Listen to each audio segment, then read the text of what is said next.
Thomas Soto. Alors là, ça se complique pour la Grèce. Bonjour Nicolas Barré. Bonjour Thomas. Hier soir, tard, la Banque Centrale Européenne a décidé de fermer son guichet aux banques grecques. Alors c'est un coup dur pour Athènes. Oui.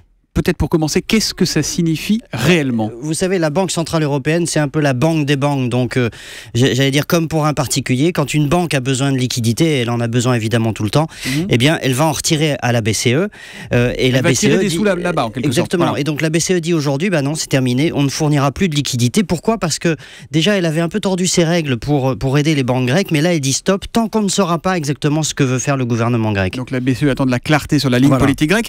C'est quand même un coup très dur pour la Grèce, non ? Ça veut dire que ça peut mettre par terre le système bancaire grec, donc toute l'économie. Oui, c'est effectivement un scénario. Alors c'est un scénario extrême, mais imaginez si les Grecs prennent peur ce matin, ils vont retirer leur argent à la banque. Évidemment, ils vont se rendre compte qu'il n'y a plus beaucoup d'argent dans les caisses, ce sera la panique. Et la suite, c'est quoi ? C'est que les banques vont se retourner vers l'État grec, puisque la BCE ne peut plus les aider. Et là aussi, comme l'État grec n'a pas d'argent, tout le système peut s'effondrer. Alors ça, c'est évidemment le scénario le pire. Mais la conséquence, évidemment, c'est que ça met une pression énorme sur Athènes.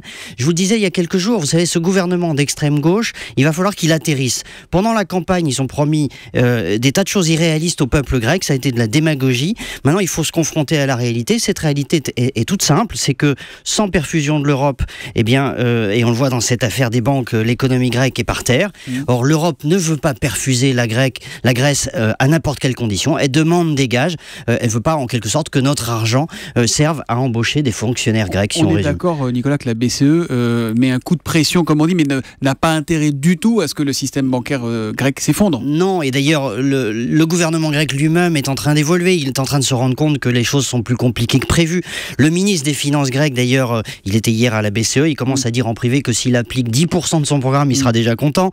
Donc vous voyez bien, l'extrême gauche grecque... 10 jours après les élections, on commençait à dire ça. Oui, donc ce gouvernement d'extrême gauche est en train d'atterrir, mais c'est un atterrissage brutal. Et vu l'état de l'économie, l'état des banques, etc., il a plus franchement le droit à l'erreur. J'allais dire, c'est fini le romantisme. Il faut vraiment atterrir parce que le crash, là, n'est plus très loin. Et surtout, les Grecs s'aperçoivent qu'ils ne sont pas tout seuls, qu'ils ont des interlocuteurs et qu'ils ne vont pas décider seuls de ce qui va se passer en Europe. Exactement, ça se négocie à plusieurs. L'édito éco de Nicolas Barré, directeur de la rédaction des Échos, c'est tous les matins à 8h10 sur Europe 1. Merci, à demain Nicolas. À demain.